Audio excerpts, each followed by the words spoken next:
So yun guys, nag-DIY na naman tayo ng ating exhaust. Ito yung ating next project sa ating CVT. So bakit nga ba tayo naglagay ng ganitong butas-butas, no? 4 dito, so dapat na hanggang dito yan eh. Kasi hindi ko na lahat kasi may purpose din kasi yan guys, may purpose din to. Tapos pinitula ko na sila ng metallic silver at clear paint na. No, so bakit nga ba ganito ang ginawa ko guys? So may explanation po dyan. So kahit sa mga iba guys, ibang mekaniko, alam ito, sa mga nangangarera, sa mga nag-DIY o nagmamodify ng CVT, alam nila yung ganitong style. So ngayon guys, i-explain natin, no? Tingnan natin siya, no? So sa ating kasing CVT guys, sa ating kasing CVT system natin, eh meron tayong intake at exhaust ng hangin, no? Ito yung tinatawag natin na air cooling system ng ating CVT, no, para maiwasan natin yung mga overheat o sumabay sa overheat yung ating CVT. Kasi guys, ang CVT kasi guys, front po yan ng ating makina. Ito yung makina natin, dito po yan hanggang CVT. So may tendency na mag-init na pag nag-iinit yung ating makina, so mag-iinit din po yung ating CVT. So part din po yan ng ating makina. Na pag mas na may init ang makina, sumasabay din po yung ating CVT. So may tendency na lumutong yung ating metal or maputol agad yung ating belt. Isa yun guys sa belt, no? So bakit nga ba connected yung belt sa ating exhaust explanation? So yun guys, ano doon natin guys, ito guys so ito napansin ko dati ko pa talaga itong iniisip to, no? Bakit nga ba hindi tayo ng ganito, no? So ngayon, so ginawa ko sa kanya. So ito pang backup lang po to guys. Ito mga ginagawa kong butas, pang backup exhaust yan or intake air, no? Intake exhaust para mas mabilis mapalamig yung ating CVT, no? Kasi ang CVT guys, mabilis nga po mag-agat yan ng init dahil metal din po yan, no? So ang ginawa ko dito guys, yun nga, so dito para pasukan ng hangin at labasan ng hangin. So ito po yan guys, ang ating pasukan ng hangin. Pasukan ng hangin, paikot po yan pa loob hanggang dito sa ating bell. Hihigupin ng bell at ilalabas din po dito, no? Ang problema nga lang dito guys, maliit lang yung chance na mapalamig siya dahil maliit nga po yung ating labasan at yung ating intake air. So anong nangyayari dyan, mabilis siya uminit. So yun ang kwanda guys. Kaya ang ano dito, ang style dito sa iba, nagmo-modify sila ng kanilang crankcase, mas pinapalaki yung butas, mas nilalagay ito ng butas dito, style para hindi agad lumambot yung belt. Kasi pag kasi napasokan ng mainit guys.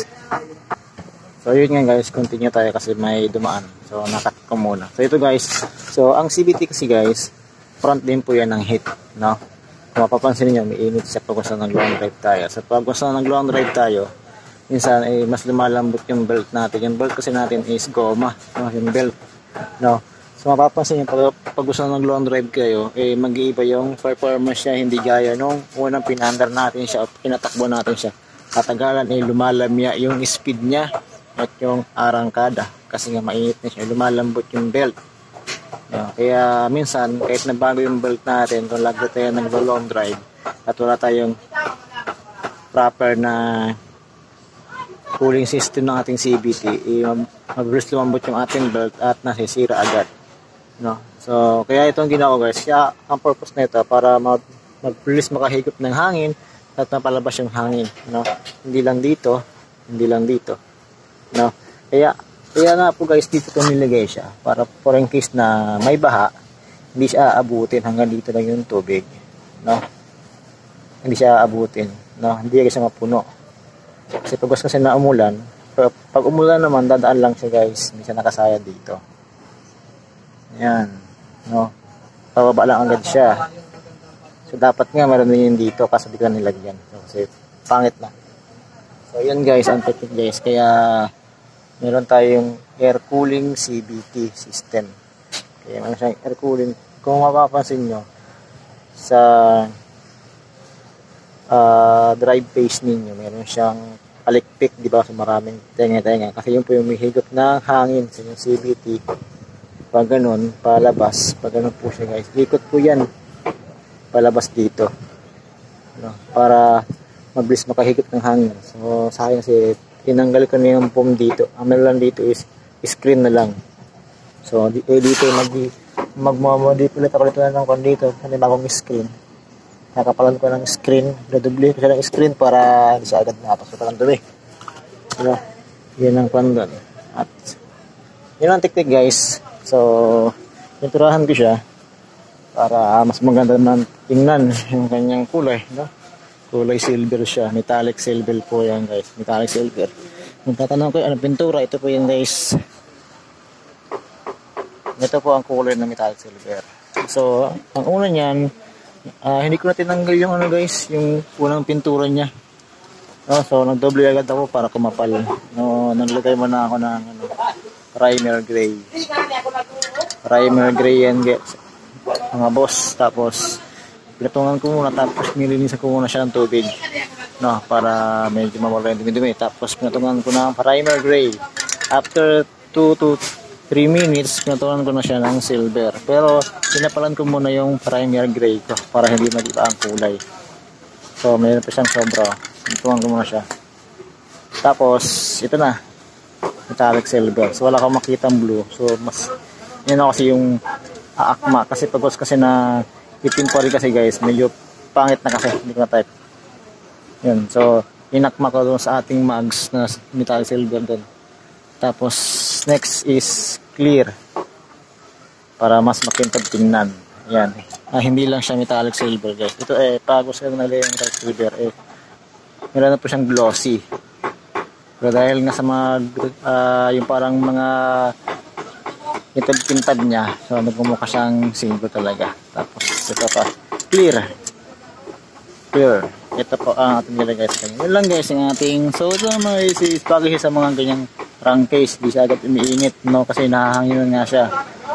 Front, siya ng cooling system. Para, kaya ang ginawa sa kanya, kaya siya nilagay ng butas para mabilis siya makahigop ng hangin at makalabas ng hangin para hindi masira agad yung belt. Kasi ang belt nga guys, gaya ng sinasabi ko ang belt kasi guys, nakaprant din po yan sa init. Kapag mas marami ang init kasi doon sa hangin, mabilis yung lumambot at minsan nandidili yung ating arangkada, gitna at dulo pag na nagbabad tayo ng long drive. So kaya ako nung isang araw nag long drive ako, hindi ko siya na-prepare, no? Pero sinubukan ko pa rin. Ma-delay yung aking arangkada. So yung imbis na nagwa 115 ako, hanggang 100 na lang siya. Masagad ko kahit plain o patag man siya. Kasi nga malambot na yung belt natin. Hindi na siya kayang, hindi niya na parang umikli yung imbis na ganito kalaki dapat yung bukaan niya. Ano nangyayari, palit ng palit kasi nga sobrang init na ng ating CVT. Kaya ina-advise dyan 1 to 2 hours kailangan magpahinga ng motor para bumalik sa dating expand yung ating belt. So yun, yan lang kami guys, kaya kasi nalagyan ng gano'n. So ito ay tips lang po ito guys. Kaya yung iba, maraming iba na nagmamodify, dinadamihan ng butas para sa cooling system niya, para yung lalo yung mga naka racing pulley tapos naka-kargado, minsan ginagawa ang ganon kasi para tumagal yung kanilang biyahe na long drive na hindi umiinit yung CVT nila para lagi may. Yun nga lang guys, yung mga ganong style, bawal ka naman sa ulanan, bawal ka naman sa tubigan o sa baha kasi nga mapapasokan ng tubig yung ating CVT. Doon naman yung nagpo-push yung wala ng arangkada, wala ng dulo kasi nga nag-sliding na lang siya. Sliding na lang ang nangyayari sa kanya kasi nga basa na. Ang CVT nga natin guys, ang brake saka yung drive piece natin, no, fully torque drive natin, ang nire-record kasi niyan is tuyo.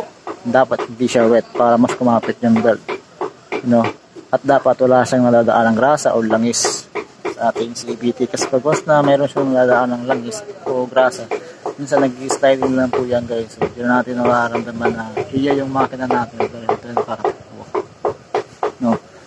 Yun ang tips ko ngayon guys. So abangan nyo po yung next na video ko guys about sa cleaning CVT. DIY ko na naman, meron ng bago na tuklasan sa pag-release ng CVT na hindi na kayo gagastos ng labor at CVT cleaner.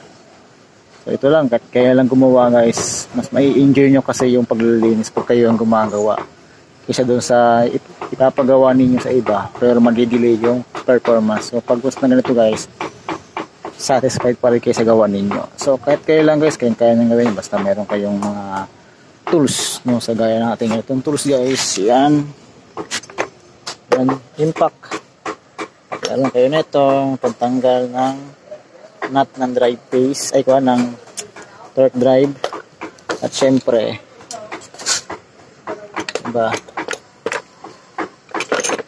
syempre kailangan nyo ito ng ganito set kasi pantanggal po yan ng mga tornilyo sa crankcase. Yan, so matagal na po takit to guys, 3 taon sa akin to yan, set siya.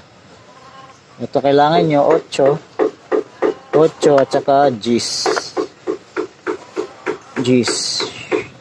or 8 lang sa mga tornilyo. No, punta ka lang guys, anong ginamit ko pamburas doon? Ito po yun guys. Ito ang ginamit ko at ito. Tapos impact drive na. No, mas mabilis guys. Mas mabilis nyo butasin yung metal kasi impact siya. Didiin ang didiin. Yan, ito hiniram ko sa kapitbahay namin. Hiniram ko lang to. Salpak dyan. Yun. No. So yun guys, yung ating tips ngayon, DIY tips natin para tumanggal yung ating CVT at yung ating belt. So ma-extend tayo ng exhaust. So wag niyo ilalagay sa lalim guys, huwag niyo ilalagay sa part na to guys. O magbubutas kayo, huwag kayo magbubutas dito guys. Huwag kayo magbubutas dito, basta huwag kayo magbubutas sa part na to. Pwede kayo magbutas dito sa taas, dito, yan, dito yung side na to, kasi ito ay hindi ganong inabot ang tubig. Kasi dito yung gulong, hindi abot ng tubig. So dito guys, pag inabot yun ng baha, napapasokan, ito ang labasan. Ang labasan lang po natin ng tubig, ito lang po, napakalit lang ating labasan ng tubig. Pag napasok siya ng tubig, napakalit lang ang chance na makalabas siya. So dapat dito lang tayo. So yan, yung tuyo na. Ibabalik ulit sa kanyang bahay. Yan. Tapos maganda kasi ganito style. Silver. So yun lang guys ang ating tips ngayon guys. Sana may natutulong ulit kayo sa cooling system ng CVT natin para tumagay sa biyahe. So yan guys, salamat sa panonood. Take note guys, mamimigay po tayo ng free D-type carb set po with freebies, no, sa mga lucky subscribers natin na followers sa Facebook, no. Mamimigay po tayo ng 1 set.